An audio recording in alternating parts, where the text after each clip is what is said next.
علماء نے لکھا ہے کہ پانی کی 5 قسمیں ہیں۔ ایک وہ پانی جو خود بھی پاک ہو اور اس کے اندر پاک کرنے کی صلاحیت اور پاک کرنے کی طاقت ہو۔ پانی خود پاک ہے اور اپنے اندر سے وہ پاک ہے، اس کے اندر کوئی ملاوٹ کی کوئی چیز نہیں، اس کے اندر کوئی ناپاکی کی چیز نہیں، اور اسی طریقے سے اس کے اندر پاک کرنے کی بھی صلاحیت ہے۔ یہ وہ پانی ہے جو قدرت سے ہمیں ملتا ہے، جو نیچر سے ہمیں ملتا ہے، بارش کی شکل میں ہمیں میسر آ گیا، ندیوں کی شکل میں ہمیں میسر آ گیا، اور تالابوں اور دریاؤں کے ذریعے سے ہمیں نظر آ گیا، ہمیں میسر آ گیا، اور اسی طریقے سے کنویں کے ذریعے سے ہمیں پانی ملا۔ تو جو بھی پانی قدرت کی طرف سے ہمیں عطا ہوتا ہے اور جو بھی پانی نیچر کی طرف سے ہمیں ملتا ہے، وہ پانی پاک بھی ہے اور وہ پانی پاک کرنے کی صلاحیت بھی اپنے اندر رکھتا ہے۔ تو لہٰذا اس پانی کو فقہا کہتے ہیں اور اسلامی فقہ کہتی ہے اس پانی کو ماء مطلق۔ ماء مطلق کا مطلب جو پانی نیچر کی طرف سے، قدرت کی طرف سے ہمیں عطا ہوا اور اس کے اندر کسی بھی طرح کی کوئی ملاوٹ نہیں ہے۔ لہٰذا یہ پانی ایسا ہے کہ اس پانی کو اگر کوئی آدمی استعمال کرتا ہے اور ظاہری ناپاکی کو دور کرنا چاہتا ہے یا نظر نہ آنے والی ناپاکی کو دور کرنا چاہتا ہے، تو ایسے پانی کے ذریعے سے آدمی نجاست حقیقیہ کو بھی پاک کر سکتا ہے اور نجاست حکمیہ کو بھی پاک کر سکتا ہے۔ تو ایک پانی ہے جس کو ہم کہتے ہیں ماء مطلق، جو خود بھی پاک ہے اور اس کے اندر پاک کرنے کی صلاحیت اور طاقت بھی ہے، تو یہ پانی ہے۔ اور دوسرے نمبر پر وہ پانی ہے کہ جس کو ہم مکروہ پانی کہتے ہیں۔ مکروہ پانی کا مطلب یہ ہے کہ وہ خود پاک ہے اور اس کے اندر پاک کرنے کی صلاحیت بھی ہے، پاک کرنے کی طاقت بھی ہے، لیکن کسی وجہ سے اس کے اندر ایک طرح کی ناپسندیدگی آ گئی، ایک طرح کی کراہت آ گئی اور شریعت اسے ڈس لائک کرتی ہے، تو اس پانی کو کہتے ہیں مکروہ پانی۔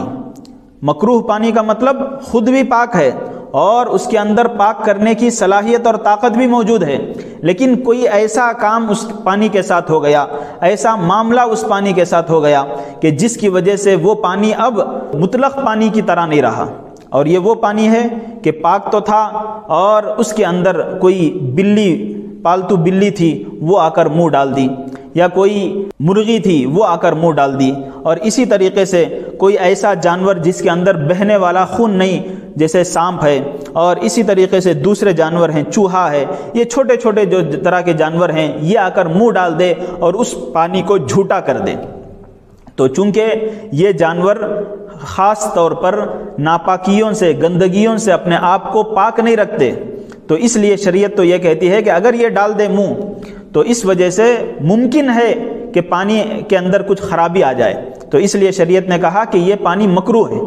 اب معلوم تو نہیں ہے کہ جس بلی نے منہ ڈال دیا یا جس مرغی نے منہ ڈال دیا یا اور کسی چوہے نے منہ ڈال دیا تو اس کی وجہ سے اس کے اندر کچھ ناپاکی آ گئی ہو، یہ معلوم نہیں ہے۔ معلوم اگر ہو جائے گا تو وہ پانی ناپاک ہو جائے گا، لیکن اگر معلوم نہیں ہے تو شریعت کہتی ہے کہ جب تک معلوم نہ ہو وہ پانی پاک ہے اور اس کے اندر پاک کرنے کی صلاحیت بھی موجود ہے۔ لیکن اگر کسی آدمی کے پاس اچھا اور قدرت سے عطا کیا ہوا پانی موجود ہو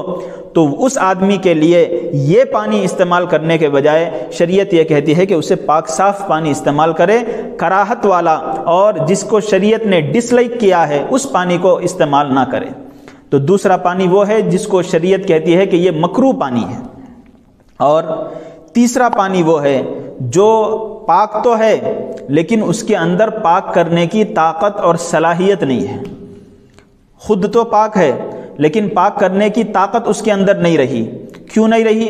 آپ جانتے ہیں کہ ہر چیز کی کچھ نہ کچھ طبیعت رہتی ہے، ہر چیز کی کچھ نہ کچھ ورجنالٹی رہتی ہے، ہر چیز کے کچھ نہ کچھ ایسنس رہتے ہیں۔ اسی طریقے سے پانی جو اللہ تبارک و تعالیٰ کی نعمت ہے، اس کے بھی کچھ ایسنشیل پراپرٹیز ہیں، اور ان میں سے ایک چیز تو یہ ہے کہ پانی جو فلو ہوتا ہے نیچرلی وہ اس کا ایک خاص ایسنس ہے، اور دوسرا یہ ہے کہ پانی بہتا بھی ہو اور دوسرا پانی کے اندر پتلا پن ہو، لیکویڈیٹی ہو۔ تو یہ دو ایسنس ایسے ہیں پانی کے کہ ان کے پائے جانے کی وجہ سے پانی کے اندر پانی اپنی ورجنالٹی پر اور اپنی اصلیت پر باقی رہتا ہے۔ تو اگر کسی پانی کے اندر، پاک پانی کے اندر کوئی چیز مل گئی اور پاک چیز مل گئی اور اس پاک چیز کے ملنے کی وجہ سے یہ پانی اپنے ایسنس کو کھو دے، یعنی اس کے اندر اب فلو پہلے جیسا تھا ویسا نہیں رہا، یا پھر اس کے اندر جو پتلا پن تھا، لیکویڈیٹی تھی، وہ پہلے جیسے تھی ویسے اب نہ رہی، تو یہ پانی پاک تو ہے لیکن اس کے اندر پاک کرنے کی طاقت نہیں ہے۔ تو یہ پانی وہ ہے جو خود تو پاک ہے لیکن اس کے اندر پاک کرنے کی صلاحیت نہیں ہے۔ تو لہٰذا ایسا پانی ہو تو ایسے پانی کو ہم استعمال تو کر سکتے ہیں، پی تو سکتے ہیں، لیکن اس پانی کو ہم پاکی حاصل کرنے کے لیے استعمال نہیں کر سکتے۔ اور یہ پانی کب اپنے ایسنس کو کھو دیتا ہے، کب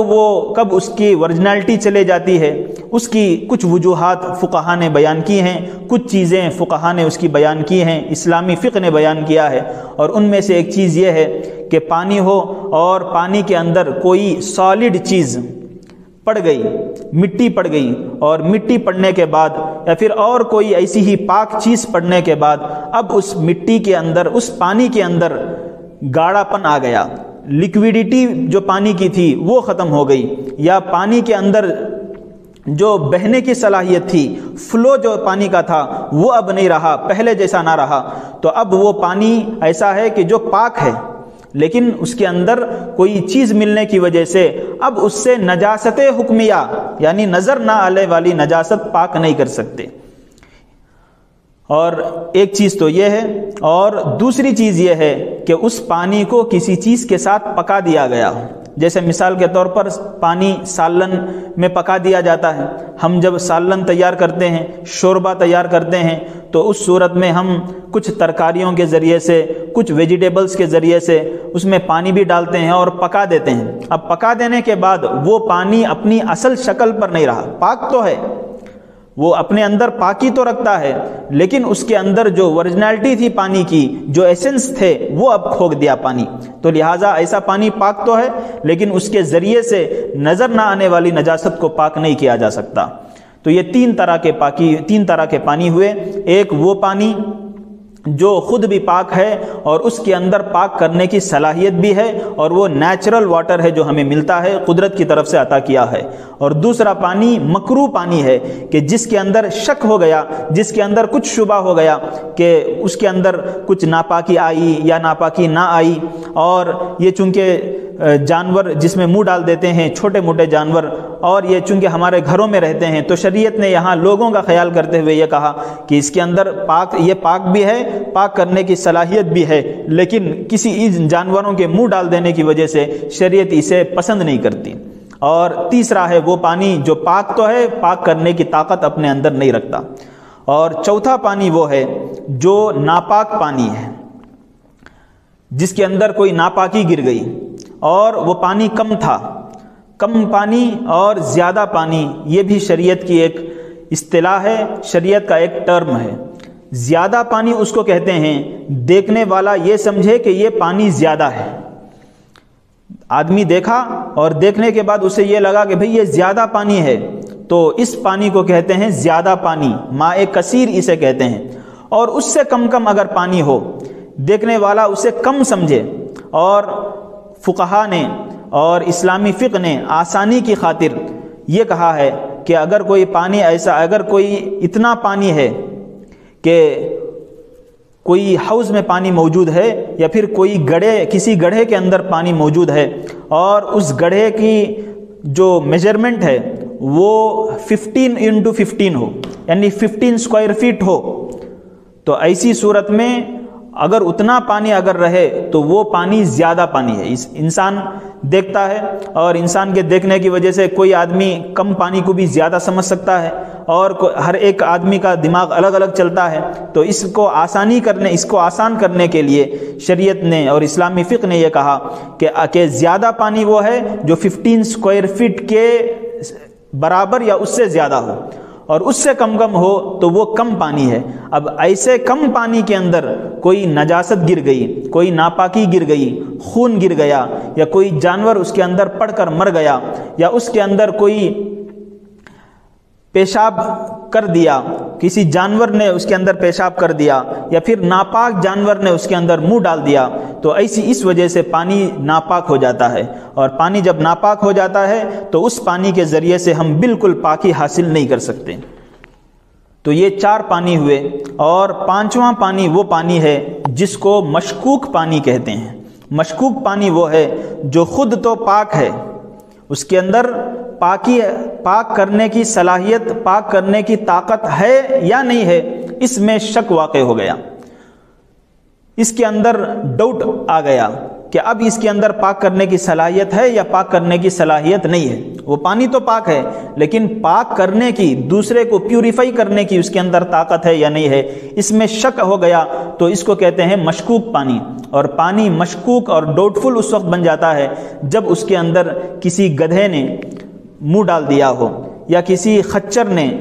منہ ڈال دیا ہو اور منہ ڈال کر پانی پی لیا ہو، تو وہ پانی مشکوک اور ڈاؤٹ فل بن جاتا ہے۔ اور شریعت یہ کہتی ہے کہ جب ایسا پانی ہو اور اس کے علاوہ کوئی پاک پانی موجود نہ ہو تو آدمی کو چاہیے کہ ایسے پانی کے ذریعے سے وضو کرے اور اس کے ساتھ ساتھ تیمم بھی کر لے، تاکہ ڈاؤٹ فل پانی کے ذریعے سے اگر وضو ہو جاتا ہو تو آدمی کا وضو ہو جائے، یا پھر اگر وضو نہ ہوتا ہو تو ایسی صورت میں چونکہ وہ پانی تو پاک ہے لیکن پانی نہ ہونے کی وجہ سے، پاک کرنے کی صلاحیت اس کے اندر نہ ہونے کی وجہ سے آدمی تیمم کے ذریعے سے اپنی نماز کو پورا کر لے۔ تو آپ حضرات کے سامنے 5 طرح کی پانیاں اور پانی کے 5 ٹائپس آپ کے سامنے بیان کر دیا ہوں۔ ایک چیز پاک کرنے کی صلاحیت بھی ہونا اور خود بھی وہ پانی پاک ہے، اور دوسرا مکروہ پانی ہے، اور تیسرا وہ پانی جو پاک تو ہے لیکن اس کے اندر پاک کرنے کی صلاحیت نہیں رہی، اور چوتھا وہ پانی جو ناپاک پانی ہے، اس سے تو بالکل پاکی حاصل نہیں کی جا سکتی۔ ہر آدمی جانتا ہے کہ پاکی حاصل کرنے کے لیے پاک چیز کی ضرورت پڑتی ہے، جو چیز پہلے سے ناپاک ہو وہ دوسرے کو پاک اور پیوریفائی کیسے کر سکتی ہے۔ اور چوتھا ہے مشکوک پانی، اور مشکوک پانی کا حکم بھی اور اس کا درجہ اور مقام بھی شریعت کے نزدیک کیا ہے، اسلام کے نزدیک کیا ہے، آپ کے سامنے وہ چیزیں بیان کر دی گئی ہیں۔ تو یہ پانی کے تعلق سے گفتگو ہوئی، اور اس پانی کے ذریعے سے ہم لوگوں کو نجاست حقیقیہ، نظر آنے والی نجاست بھی پاک کر سکتے ہیں، اور نظر نہ آنے والی نجاست شریعت کے کہنے کی وجہ سے جو ہم مان رہے ہیں کہ اب نجاست آ گئی تو اس کو بھی پانی کے ذریعے سے پاک کیا جا سکتا ہے۔ لیکن کون سے پانی کے ذریعے سے کر سکتے ہیں، کون سے پانی کے ذریعے سے نہیں کر سکتے، اس کی تفصیل آپ حضرات کے سامنے میں بالکل صاف بیان کر دیا ہوں۔